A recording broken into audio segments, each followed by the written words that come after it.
Welcome back to another video. This is Saiful Islam from present is video. আশা করি সকলে ভালো আছেন। বন্ধুরা, ছবি এডিটিং এর দ্বিতীয় পর্ব নিয়ে আবারও আমি হাজির হয়েছি আপনাদের সাথে। প্রথম পর্বটি দেওয়ার পর অনেকে আমাকে সাড়া ফেলেছে, অনেকে কমেন্টস করে বলছে যে ভাই দ্বিতীয় পর্বটি কখন দিচ্ছে। তাই দেরি না করে দ্বিতীয় পর্বটি নিয়ে আবারও হাজির হলাম। এই পর্বতে আমি আপনাদেরকে দেখাবো যে কিভাবে আপনারা ছবির ব্যাকগ্রাউন্ড পরিবর্তন করে আপনাদের নিজের ছবির স্কেচ তৈরি করবেন। তো প্রতিদিনের মতো আবারও বলতে হচ্ছে, আপনারা যারা এখনো আমাদের চ্যানেলটি সাবস্ক্রাইব করেননি তারা এখনই আমাদের চ্যানেলটি সাবস্ক্রাইব করে পাশে থাকা বেল আইকন বাজিয়ে দিন সবার আগে নোটিফিকেশন পাওয়ার জন্য। তো চলুন ভিউয়ার্স, শুরু করা যাক।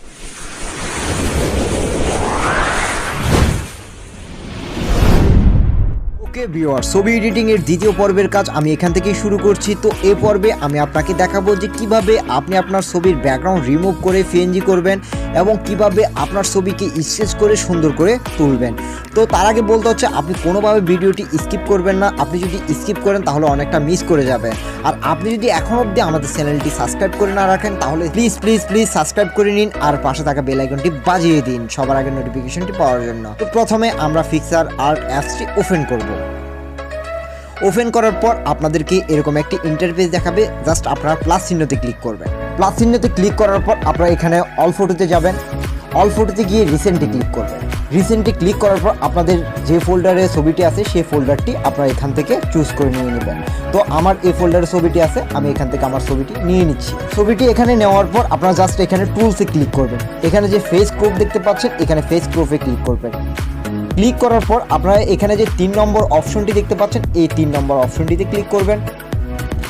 ক্লিক করার পর আপনাদের ছবিটাকে মার্ক করে নিয়ে নেবে এই অ্যাপস থেকে। তো আমার ছবিটা দেখুন মার্ক করে নিয়ে নিয়েছে।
তারপর আপনারা যে কাজটি করবেন, এখানে যে 3 ডট মেনু দেখতে পাচ্ছেন, এই 3 ডট মেনুতে ক্লিক করবেন। 3 ডট মেনুতে ক্লিক করার পর এখানে সেভ ইমেজে ক্লিক করবেন। সেভ ইমেজে ক্লিক করার পর এই ইমেজটি আপনার গ্যালারিতে সেভ হয়ে যাবে। তো ভিউয়ার্স, আপনারা এভাবে করে আপনাদের ছবির ব্যাকগ্রাউন্ড রিমুভ করে সুন্দর করে স্কেচ তৈরি করতে পারবেন। আশা করি আপনাদের ভিডিওটি ভালো লেগেছে। তো আজকে এই পর্যন্ত, আল্লাহ হাফেজ। ওকে ভিউয়ার্স, ভিডিওটি কেমন হয়েছে অবশ্যই লাইক করবেন এবং কমেন্টস করে আপনাদের মতামত জানাবেন, এবং আপনারা কী ধরনের ভিডিও চান সেটা অবশ্যই আমাদেরকে বলবেন। আমরা আপনাদের প্রয়োজন অনুযায়ী ভিডিও দেওয়ার জন্য চেষ্টা করব। ভালো থাকবেন, ভালো রাখবেন, আমাদের সাথেই থাকবেন। আল্লাহ হাফেজ।